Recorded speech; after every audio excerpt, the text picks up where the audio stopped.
Viruses blur the line between life and non-life. Hello and welcome. I am Mark from Mentivia. Today we're tackling a fascinating biological puzzle. Viruses. Are they alive or not? This question lies at the heart of what defines life, and viruses challenge our conventional understanding.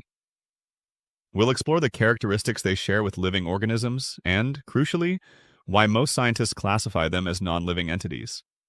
First, let's look at what viruses have in common with living things. A key characteristic is the presence of genetic material. Viruses contain either DNA or RNA, which carries the instructions for making new virus particles. Just like in living organisms, this genetic blueprint is passed on to their offspring, ensuring the continuity of viral traits. Another shared trait is their ability to evolve and adapt. Viruses are not static.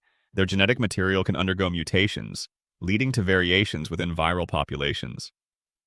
These variations are then subject to natural selection, allowing viruses to adapt to new hosts, develop resistance to antiviral drugs, or change their virulence. This evolutionary capacity is a hallmark of living systems.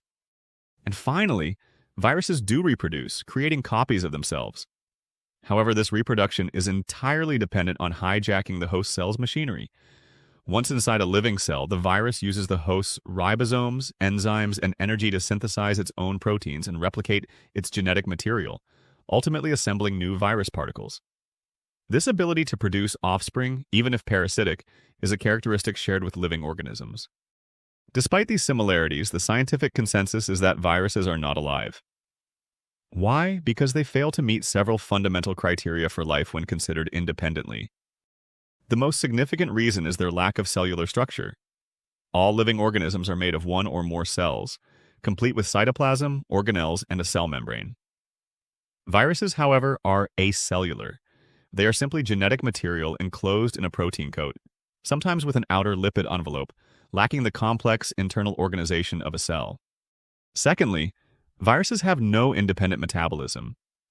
Living organisms carry out their own metabolism, performing chemical reactions to obtain and use energy for growth, maintenance, and reproduction.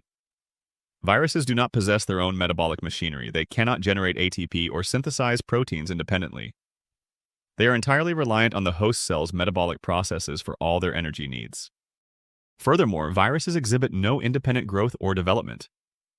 Living organisms grow and develop by increasing in size and complexity through internal processes like cell division and differentiation.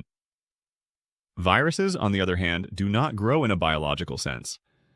They are assembled from preformed components within a host cell, rather than increasing in size or undergoing developmental stages. This leads to the crucial point that viruses are obligate intracellular parasites. This term highlights their complete dependence on a host cell for all life processes. Without a host, a virus is an inert particle, unable to replicate or carry out any biological activity. This fundamental reliance distinguishes them from even the simplest living bacteria, which can survive and reproduce independently. In conclusion, while viruses possess genetic material, can evolve and reproduce in a host-dependent manner, their fundamental lack of cellular structure, independent metabolism, and autonomous growth means they do not meet the full criteria for life. This makes them fascinating biological entities, existing in a gray area, but ultimately classified by most scientists as non-living. Thanks for watching. If you found this video helpful, be sure to check out mentivia.com for more educational content. There you'll find completely free e-learnings, videos, and articles designed to deepen your understanding across a wide range of topics. And if you'd like to keep learning with us, don't forget to subscribe to the channel. We've got plenty more coming your way.